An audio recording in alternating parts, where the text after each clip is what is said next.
ஏற்கனவே பல எஸ்ஐஆர் இந்த நாட்டில் நடந்திருக்கு. இதுதான் முதல் கிடையாது. ஆனாலும் இந்த முறை நான் ஒரு 3-4 காரணத்துக்காக மிகவும் வேதனை அடைகிறேன்.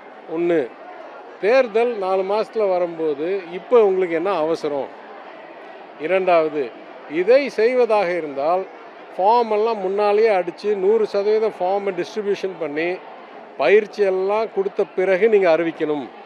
நீங்கள் அறிவித்த பிறகு ஃபார்ம் அடிக்கிறீங்க, அறிவித்த பிறகு பயிற்சி அளிக்கிறீங்க, அறிவித்த பிறகு ஆளை தேர்ந்தெடுக்கிறீங்க. யார் பிஎல்ஓவாக இருக்கணும், யார் சூப்பர்வைசர். அதாவது எப்படி பண மதிப்பிழப்பில் வாய்க்கு வந்ததை பேசிட்டு அதுக்கப்புறம் நோட் அடிக்கிறது, ஏடிஎம் மாற்றுறதுன்னு வேலை செஞ்சுட்டு இருந்தாங்களோ, இந்த முறையும் ஆசைக்காக ஒன்று அறிவிச்சுட்டு செயல்பாட்டை பற்றி கவலைப்படாமல் அறிவித்து விட்டார்கள் என்ற கவலையும் வேதனையும் வருகிறது.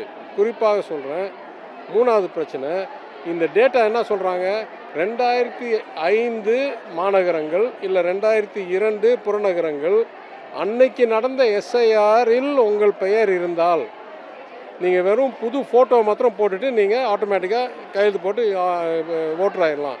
ஆனால் மக்கள் தொகையும் சரி, தொகுதி வரையறையும் சரி நிறையா மாறி இருக்கு இந்த 2 ஆண்டுகளுக்கு முன்னால் நடுவில். இப்போ 2005 பார்த்தீங்கன்னா மத்திய மதுரைன்னு ஒரு தொகுதி இருந்தது உண்மை. ஆனால் அன்னைக்கு வாக்காளர் எண்ணிக்கை வெறும் 1,40,000 என்னமோ. அதில் பல பேர் தவறியிருப்பாங்க, பல பேர் ஊர் விட்டு ஊர் போயிருப்பாங்க. மிஞ்சி போனால் அதில் 1,00,000 பேர் இன்னும் இன்றைக்கி இருப்பாங்க இங்கே. ஆனால் இன்றைக்கி வாக்காளர் எண்ணிக்கை கிட்டத்தட்ட 2,40,000. அப்போ 1,40,000 பேர் ஆட்டோமேட்டிக் குவாலிஃபிகேஷன் கிடைக்காது. இது என் தொகுதியில். பக்கத்து தொகுதி எடுங்க, மதுரை வடக்குன்னா அந்த மாதிரி ஒரு தொகுதியே கிடையாது. 2005 2011 மரவரையில் தான் அது வந்துச்சு. கரெக்டாக? அப்போனா அது 100% புதுசாக எடுக்க வேண்டியிருக்கும், இல்லை பக்கத்து தொகுதியிலேருந்து கொண்டாந்து காமிக்கணும். இந்த வேலையெல்லாம் 30 நாளுக்குள்ளே முடிக்க முடியுமா? ஃபார்மும் பத்தலை, ஆளும் பத்தலை, ஆளுடைய ட்ரைனிங்கும் பத்தலை. இவங்கெல்லாம் முழு நேரம் வேறு வேலை செய்து கொண்டிருக்கிறவர்கள். இந்த பிஎல்ஓ போட்டிருக்காங்களே, அவங்கெல்லாம் சிறப்பாக பயிற்சி பெற்று நாள் பூரா இந்த பணி செய்கிற நபர்கள் இல்லை. அவங்க ஏற்கனவே அரசு ஊழியர்கள், வேறு ஏதோ பணியில் இருக்கிறார்கள். கூடுதல் பணியாக இந்த வேலை கொடுத்துருக்கு.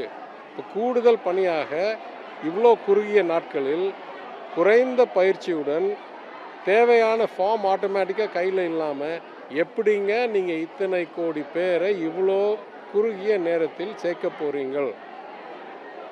எல்லா செயல்பாடும் இந்த ஒன்றிய அரசோடது.